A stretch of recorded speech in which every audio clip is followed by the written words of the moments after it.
verse 29. Okay? Verse 29, tayo lahat ay magsitayo at mag-aaral lang sa gitna sa likaan ng Panginoon. Proverbs chapter 20, verse 29. Sabi ng Bible yan, the glory of young men is their strength. Okay, niya, Proverbs chapter 20, verse 29. Okay, the glory of young men is their strength. And the beauty, ano sabi doon? Beauty of old men. Old men. Amen? Is the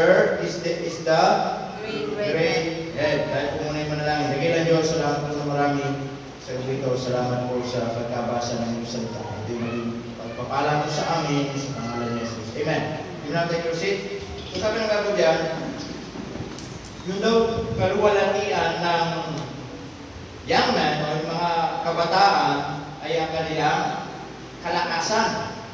At yung kagandahan ng mga may edad na tao ay ang kanilang ano daw? Gray head. Sabihin, mga puting buhok. Mga uban. Tama? Mga uban. Kaya, sa mga young men, sabi doon, glory. Sa mga old men, ano sabi doon? Beauty. Tama? At sabi diyan, yung glory ng mga young men, yung kanilang kalakasan, yung kanilang tawag dito, kapanahunan. At yung mga may edad, yung kanilang mga uban. Yung mga puting buhok. Tama? At minsan si Mace lagi niya sinasabi, punutin na natin yung mga puting buhok. Ang dami na. Ang dami na nga naman. Talagang ang dami na. Sabi ko, wag. Sabi ko huwag mo man may mga pangalan niya. Itong sabi kong banda rito, si Brother Cleo yan.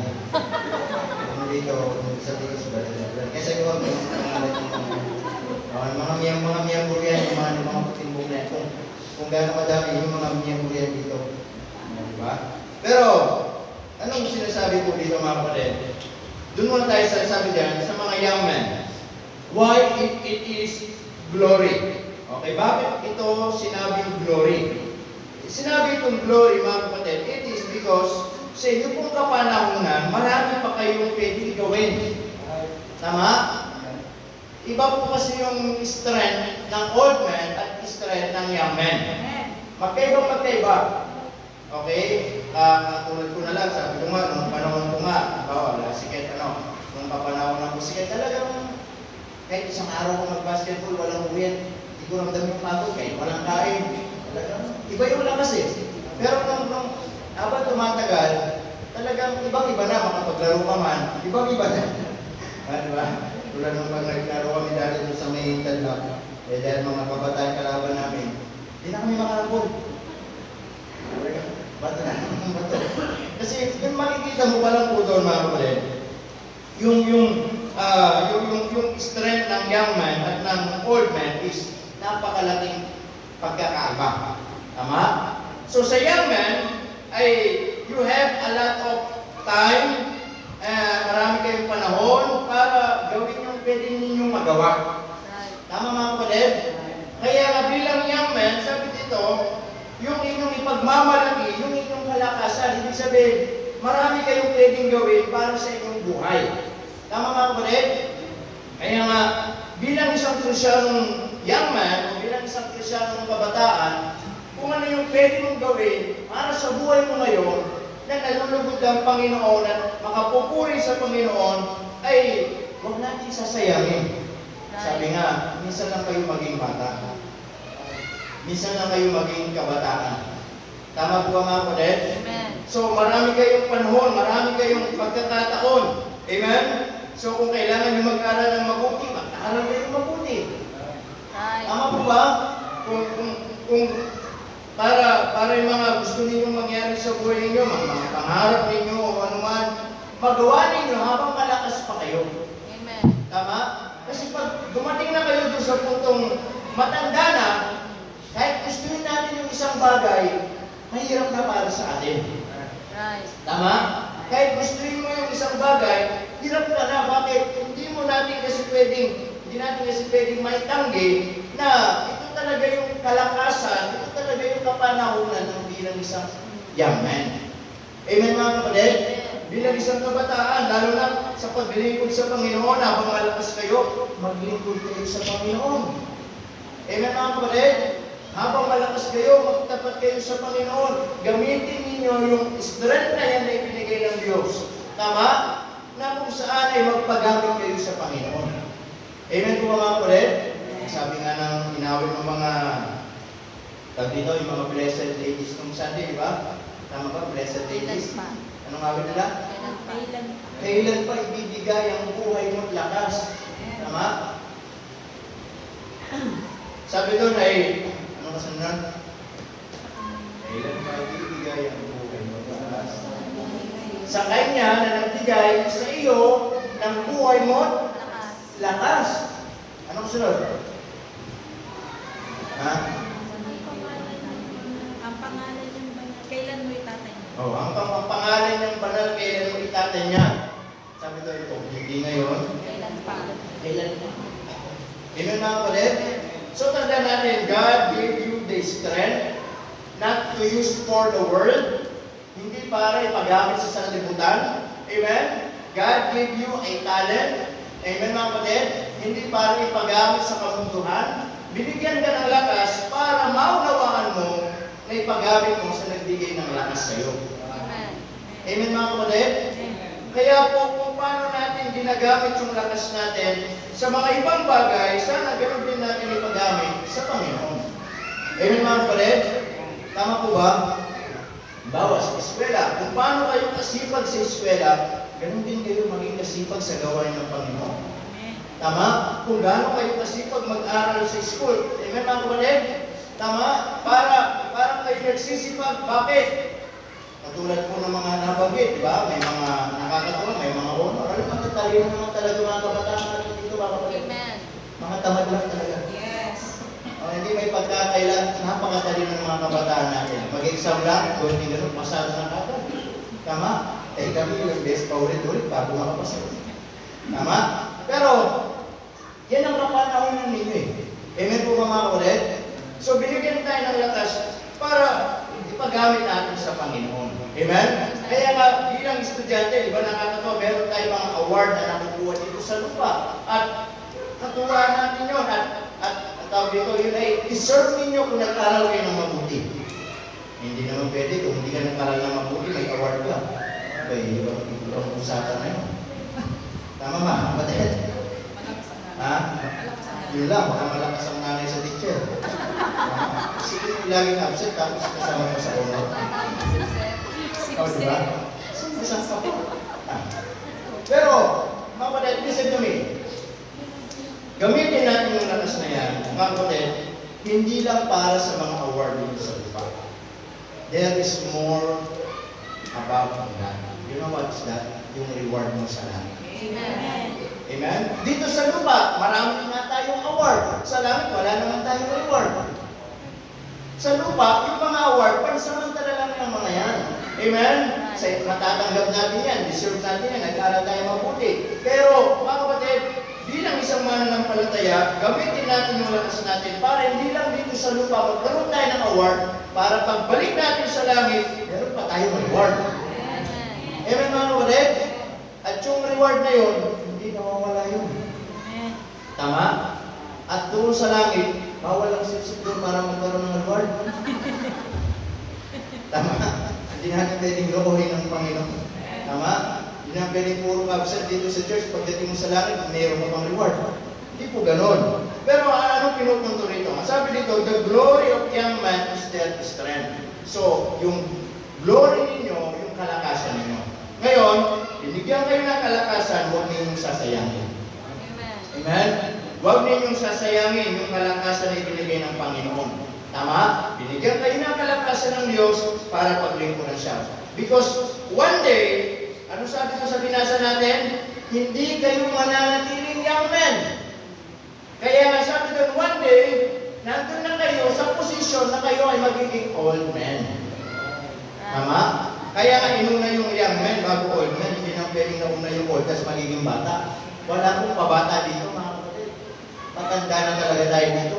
Magsisimula sa bata, magiging matanda. So after young man, ano sabi doon? The beauty of old men is the gray hair. It means, ito yung tinatawag ngayon, mga kapatid, ng mga old men, yung sinasabi ditong gray head, mga kapatid, hindi lang yung literal, kundi ito yung experience natin. Tama? One day, magiging old men tayo. Puputi ang buhok. Tama mga kapatid? Pero, ang sinasabi dito, mga kapatid, yung sinabi ng the beauty, alam niyo yung salitang beauty dito? Ibig sabihin, mga kapatid, ito po yung experience mo ngayon na hindi mababayaran, na hindi matatawaran. Yung experience na ikaw ang naka-experience po nito. Amen? Kaya nga minsan, di ba, bilang mga darating ng araw, tatanda na tayo. Eh, wala na tayong magagawa, hindi magkwento sa mga apo natin. Wala na tayong magagawa, hindi magkwento sa mga anak natin. Ano yung kwento natin? Mga kapatid, kung ano yung na-experience natin noon. Amen. Diba? Sasabihin natin, napakapalad naman. Diba? Napakapalad naman sa panahon ngayon. Tama? Samantalang kami sa panahon namin noon. Tama po ba mga kapatid? Pero alam nyo, napag-isip-isip ko, hindi pala. Alam nyo ko, no? Mapalad yung mga panahon natin noon kaysa ngayon. Amen? Because yung panahon natin, panahon ninyo, yung simpleng bagay, ang saya-saya na ng mga tao. Right. Sa panahon ngayon, naibigay mo na yung bagay sa bata, hindi pa makontento. Yan yung naisip ko. Minsan sabi rin, napakapalad mo naman. Pero ang totoo, sabihin pala natin, napakapalad namin noon. Amen, mga kapatid? Yes, maybe they are so blessed, mga kapatid, in their time today when it comes to resources. But when it comes to satisfaction, when it comes to contentment, when it comes to experience, yung kasiyahan, na kahit simpleng bagay, ang saya natin, napakapalad natin noon na wala na sa panahon ngayon. Amen. Tama? Ito po yun. Di ba? Noon. Dahil noon, wala pa tayong tingin, di ba? Pag-aari namin sa school, marinig na namin yung kantang, tawag dito, yung kantang, siniskwela. Di ba? Nagtatakbuhan na kami noon, nag-uunahan na kami, babato na lang namin yung bag namin sa bahay. Tapos sisilip na kami dito sa bintana ng mga kapitbahay namin. Bakit? Kasi yun yung at saka yung mga palabas noon, merong aral. Amen. Diba? Kahit mga karton noon, merong aral.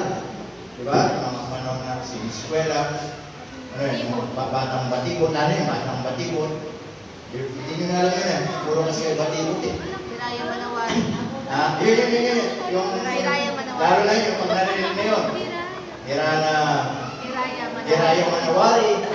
O, diba? Tapos, pag mga karton talaga yun, may mga aral, kaya sarap panoorin. Diba? Yung mga karton na,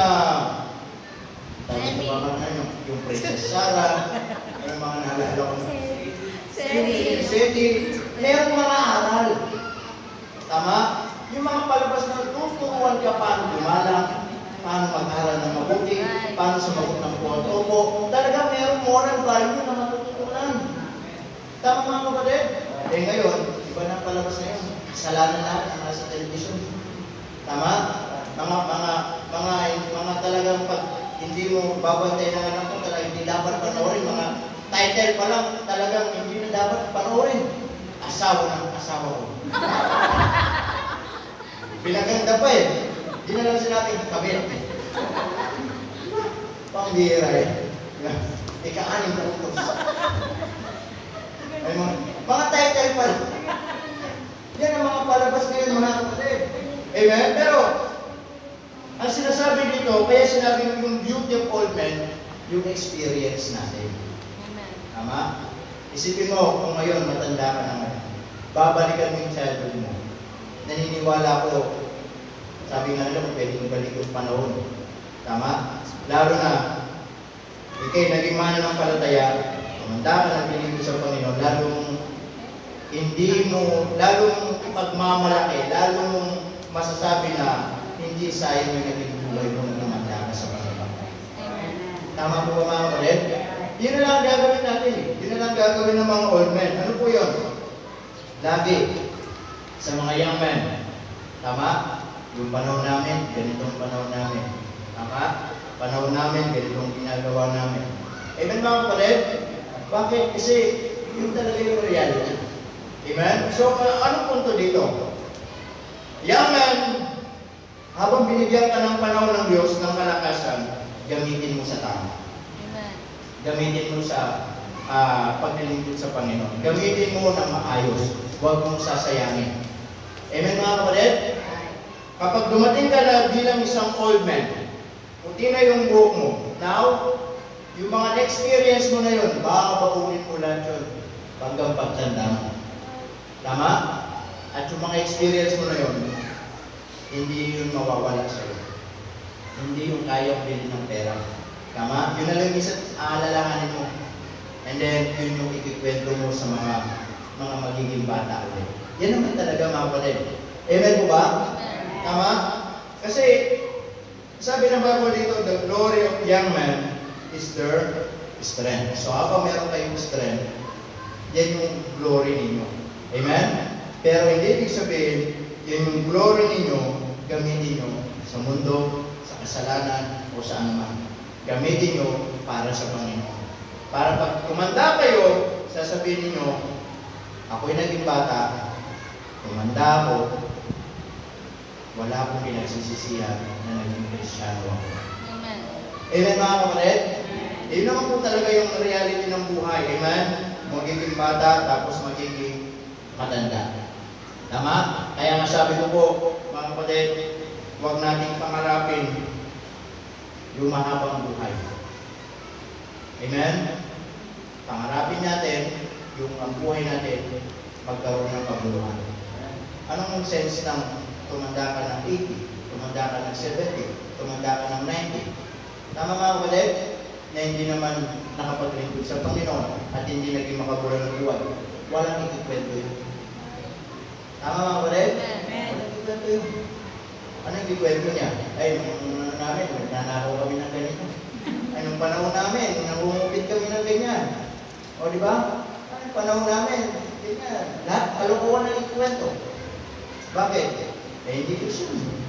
Pero pag tumanda ka bilang bata, tapos naging Kristyano ka tumanda, ikikwento mo yung mabubuting bagay na naranasan mo. Tama po ba mga kapatid? Kaya sabi doon, the glory of young men is their strength, and the beauty of old men is what?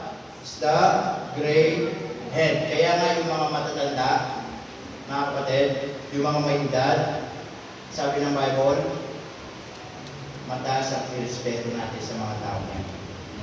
Amen? Because yung kanilang existence, mga kapatid, hindi natin kayang bayaran. Yung kanilang naranasan, hindi natin naranasan. Tama po ba mga kapatid? Yun ang sabi ng Bible.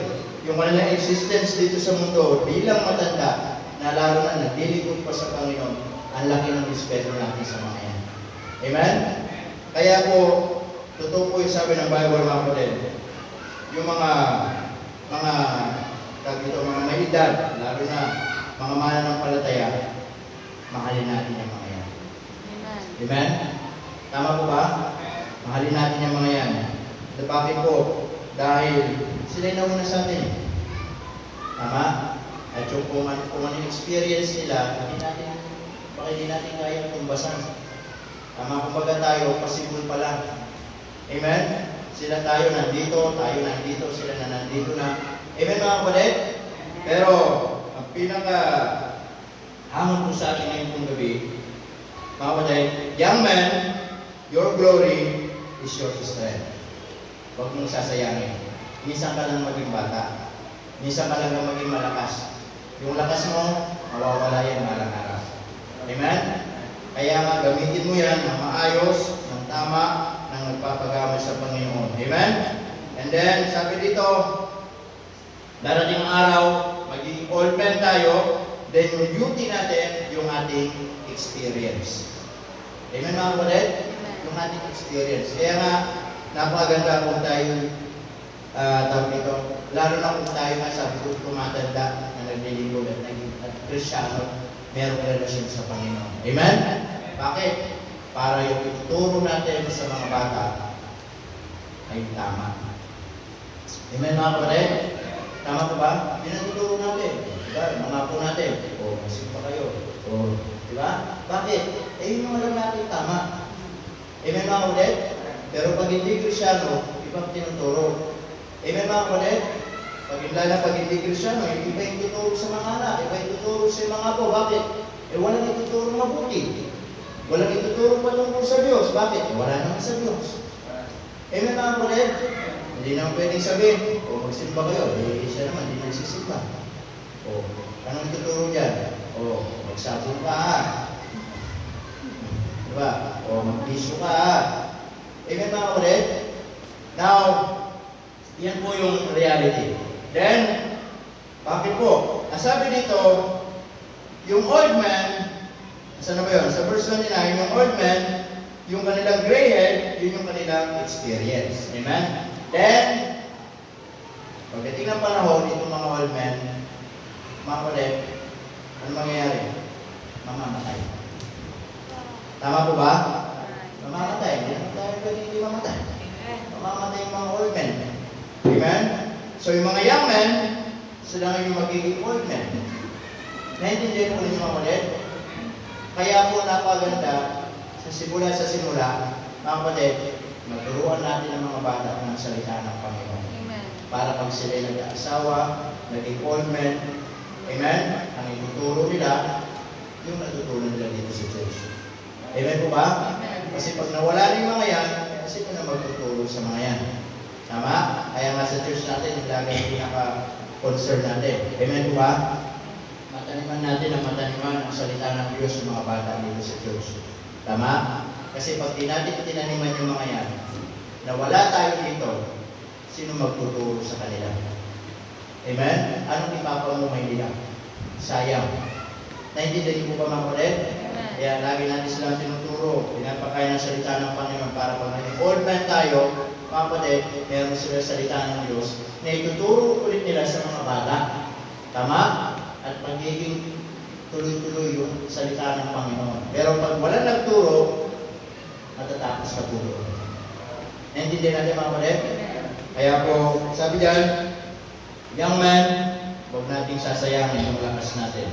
Amen?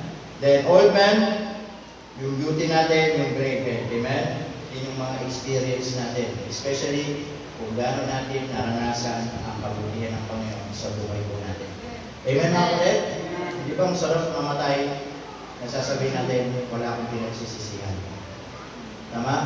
Pero mga taong mamamatay, kasama pa ng loob. Tama? Pero mga taong namamatay, hindi pa handa. Mga taong namamatay ng may galit pa sa puso. Oh. Tama mga kapatid? Pero iba yung kuhanan ka ng Panginoon, handa ng puso sa sabihin, wala akong pinagsisisihan. At handa na tayo sa Panginoon. Amen mga kapatid? So yun po, yung paalala po sa atin. Amen? So young man, don't waste your strength. Amen? Old man, your gray head will be your kapatid experience or will be your story. Ikwento nyo yan sa mga susunod at susunod pa. Tama po ba? Kaya salamat po sa Panginoon. Amen? Tayo manalangin. Nagilan Diyos, salamat po na marami sa paalala po sa amin. Nawa ay patuloy namin matutuhan sa buhay namin na huwag namin sayangin ang lakas po namin. At darating ang araw, hindi naman kami, pero yung mga naranasan namin ay hindi namin kinakahiya, hindi namin Panginoon matatawanan. Kung saan dakilang Diyos ay lagi kayo nandiyan para gabayin po kami hanggang marahil sa huling hininga po namin. Salamat po sa pangalan ni Jesus. Amen. Amen. Okay tayo po